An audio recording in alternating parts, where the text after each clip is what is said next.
আফগানিস্তানে যেরকম হয়, ইরাকে যেরকম হয়, সিরিয়াতে যেরকম হয়, আপনার এই যে আপনাকে বলছি এই মুহূর্তে কলকাতায় যারা বসে থাকেন বাবুরা, এই শালার নিয়ে কি বলবো? এই শালার নিয়ে কথা বললেই মাথা মতো গরম হয়ে যায়। কোনো একটা শালা পিএস বিক্রি করে, শালা হকার, শালা হকারি করতেছে, মানে এমন ভাবে কথা বলতেছে শালা মানে শিক্ষিত না। আর মূল বিষয় হচ্ছে এই শালারা মানে প্রচুর পরিমাণে পিএস খায়।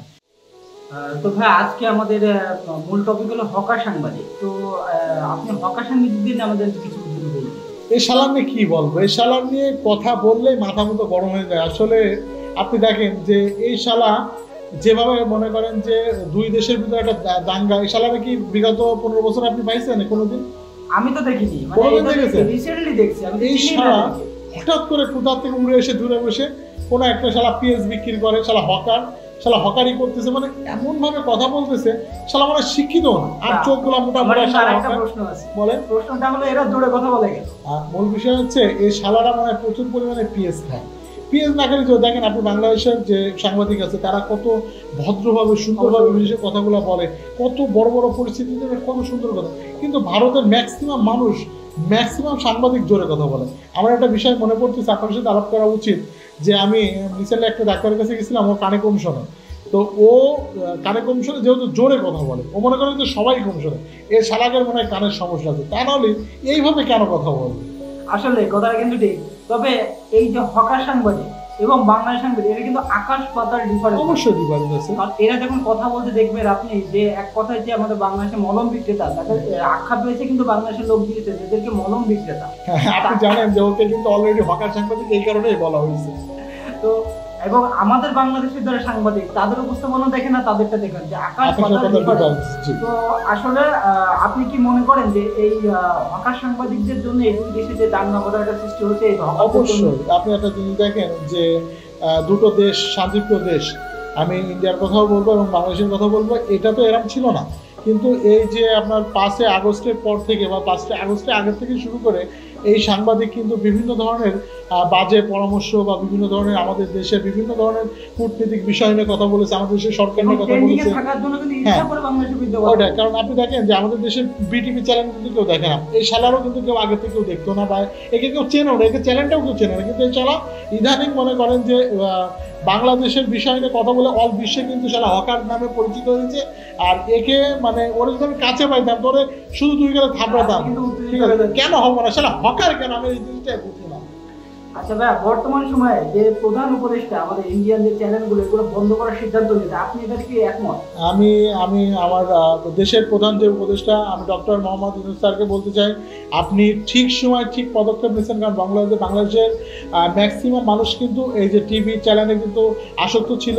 বর্তমান সময় যে আমাদের ফ্যামিলিতে যে ধরনের যে সমস্যা হচ্ছে, যেটা হচ্ছে মূল কারণ এই যে সিরিয়ালগুলা পরকীয়া, তারপর ক্রিমিনালের যেসবগুলা ক্রাইমগুলো, এগুলো কিন্তু বাংলাদেশ সময় বর্তমান সময় ইন্ডিয়ান যে চ্যানেলগুলোর থেকে দেখেই কিন্তু এগুলো শিখে। এই যে বিভিন্ন ক্রাইম পেট্রোল বলেন বা সিরিয়ালগুলা বাড়ির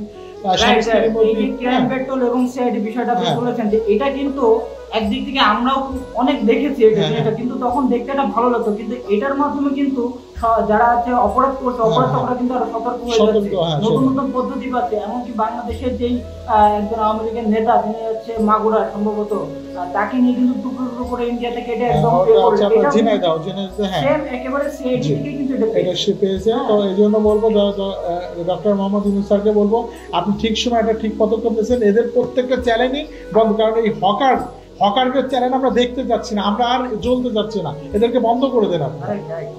বর্তমান সময় আমাদের দেশের অবস্থা বর্তমান সময় এই আসলে যে অবস্থা আমরা জানেন যে হিন্দু মুসলমান বৌদ্ধ খ্রিস্টান আমরা ভাই ভাই, আমাদের কিন্তু একটা শান্তিপ্রিয় বাংলাদেশ। আমাদের দেশটা কিন্তু আসলে সোনার মতো খাঁটি। আমাদের দেশে কিন্তু কোনো প্রকারই কোনো ঝামেলা ছিল না, আদৌ ছিল না। কিন্তু এখন বর্তমান সময় কিন্তু আসলে বিভিন্ন যে এসকন বলেন বা বিভিন্ন বিষয় ইস্যু নিয়ে কিন্তু আমাদের পরে মানে ওরা পাইপ আমাদের ঝগড়া করার চেষ্টা করতেছে। তো আমি বলবো যে দেশের মানুষজনকে বলবো যে আপনারা সুস্থ থাকেন, ঠান্ডা থাকেন, কারণ কেউ আমাদের গায়ে ইচ্ছা করে পা বাঁধায় হয়তো ঝগড়া করার চেষ্টা করতেছে। আমরা যদি সুস্থ থাকি, ঠান্ডা থাকি, তো এটা সমস্যা হবে না। দুই দেশের, উভয় দেশের ভিতরে আমাদের অনেকে ভালো মানুষ আছে, অনেক খারাপ মানুষ আছে। খারাপ মানুষকে সরাই দিয়ে ভালো মানুষের সাথে এই বিষয়ে আলোচনা করবো, দুই দেশকে ঠান্ডা থাকতে বলবো। এটা আমার ব্যক্তিগত মতামত। এখন ভাই ইসকন নিয়ে যেহেতু কথা বলেন, আসলে এই যে বিগত 15 বছর ধরে বা 17 বছর ধরে আমরা কিন্তু ইসকন নিয়ে তেমন কিন্তু দেখিনি, হঠাৎ এরা কোথা থেকে উদয় হলো, এবং আপনি কি মনে করেন যে এদের জন্যই মূলত এই দাঙ্গাটার সৃষ্টি হয়েছে? বিভাগ সাহেব, আপনি একটা বিষয় জানেন যে বিগত 15 বছর আগে কিন্তু ইসকন শব্দটা কিন্তু বাংলাদেশে ছিল না। আপনি জানেন কি জানি না, আমরা বিভিন্ন জায়গায় চলাফেরা করি, বিভিন্ন জায়গায়। আমার পাশে যে মন্দিরটা, শিব মন্দির, এই শিব মন্দিরটা ছিল আমারই ফ্রেন্ড আকাশদের। তো এই শিব মন্দিরটায় ওই ইসকন আসার পরে এদেরকে খেদাই দেওয়া হয়েছে। এরাও কিন্তু হিন্দু, এদেরকে খেদাই দিয়ে ওরা কিন্তু দখলে নিছে। এবং এদের কাজটা কি আমি কিছু বুঝি না। এরা বিভিন্ন জায়গার তথ্য সংগ্রহ করে, আমার যতটুকু ধারণা এরা কোনো একটা এজেন্ট হিসেবে কাজ করতো, যার কারণে চিন্ময়কে কিন্তু ধরা হয়েছে। এবং চিন্ময়ের বিষয়টা চিন্ময় যদি খারাপই না হতো তাহলে ওকে ধরলো কেন? এবং বাংলাদেশের যত হিন্দু সম্প্রদায় আছে, আপনাদেরকে বলবো, এই যে ইসকনটা এরা কিন্তু বড় বড় যে মন্দিরগুলা, এই মন্দিরগুলা কিন্তু এরা দখলে নিচ্ছে। এটা তো এদের সম্পদ না, এটা তো বাংলাদেশের সম্পদ। বাংলাদেশের সম্পদ এরা দখল, এরা বিভিন্ন বিভ্রান্তি। আর এখন মনে করেন বাংলাদেশের ভিতরে বা আমাদের হিন্দুত্ব যে ভাইরা আছে তাদের ভিতরে বিভাদ সৃষ্টি করার জন্য এরা উস্কানিমূলক কিছু কথা বলতেছে। আমি বাংলাদেশের সনাতন ধর্মীর বৌদ্ধ খ্রিস্টান অন্যান্য যে ভাইরা আছে তাদেরকে বলবো যে আপনারা কারো ফাঁদে পা দিবেন না। আমরা আমাদের দেশ আমরাই রক্ষা করব, এবং হিন্দু মুসলমান ভাই এটা যেন আজীবনকাল বজায় থাকে। আমি হিন্দু ভাইদেরকে এটাই বলবো, কারণ আমাদের অনেক হিন্দু বৌদ্ধ খ্রিস্টান বন্ধু আছে, তারা কিন্তু আমরা এখনো কিন্তু সে আগের মতো আমরা সেই হিন্দু মুসলমান ভাই এটাই হয়ে থাকতে চাই। এখন আমাদের এই যে বিষয়টা, ইসকনের বিষয়টা দেখে মনে হলো যে অনেক ধর্মভীরু ভাই আছে যারা তাদেরকে হয়তো অনুসরণ করে, তাদেরকে পুঁজি করে কিন্তু আমার মনে হচ্ছে কোনো এজেন্ট হিসেবে কাজ করছে এরা। এবং এদের সাথে কিন্তু আওয়ামী লীগের যারা, তারাও কিন্তু আমরা দেখেছি ধরেছে, গ্রেফতার করেছে। আপনি দেখেন চট্টগ্রামের যে ব্যাপারটা নিয়ে, এখানে যে পরিমাণে যে আমাদের এক ভাই মারা গেল, উনি এক লয়ার ভাই মারা গেছে, উকিল অ্যাডভোকেট সাহেব, আজকে ওনার জীবনটা চলে গেল এই ইসকন ইস্যু নিয়ে। দেখেন এখানে কিন্তু শুধু ইসকনের পাশাপাশি কিন্তু বিভিন্ন এজেন্টই কাজ করছে, তা না হলে কিন্তু এতদূর হতো না। আর এটা নিয়ে এখন ওয়ার্ল্ড পৃথিবীতে কিন্তু ব্যাপক একটা সাড়া দিচ্ছে। এবং এটার পাশে কিন্তু মূলত এই যে কিছু হকার সাংবাদিক আছে, এরাই কিন্তু মূলত এটার উস্কাই দিচ্ছে বিভিন্ন মহলে, বিভিন্ন বড় বড় রাষ্ট্রের কাছে আমাদেরকে ছোট করার জন্য এরা চেষ্টা করছে। কিন্তু আসলে আমরা যদি অ্যাক্টিভ থাকি, আমাদের দেশকে কোনো দেশ ছোট করতে পারবে না, এটাই আমি বলতে চাই।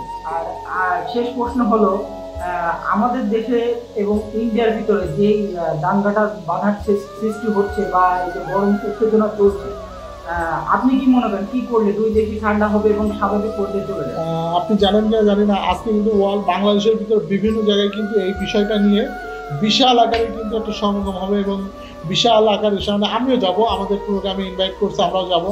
দেশ বাঁচাতে হবে ভাই। দেশ বাঁচানোর জন্য যে ধরনের ষড়যন্ত্র, উস্কানিমূলক ষড়যন্ত্র যে দেশেই করুক না কেন, তাদেরকে প্রতিহত করতে হবে। এটার জন্য আমাদের সবসময়ের জন্য চোখ কান খোলা রেখে চলতে হবে। কারোর উস্কানিমূলক কথায় আমরা পা দেবো না।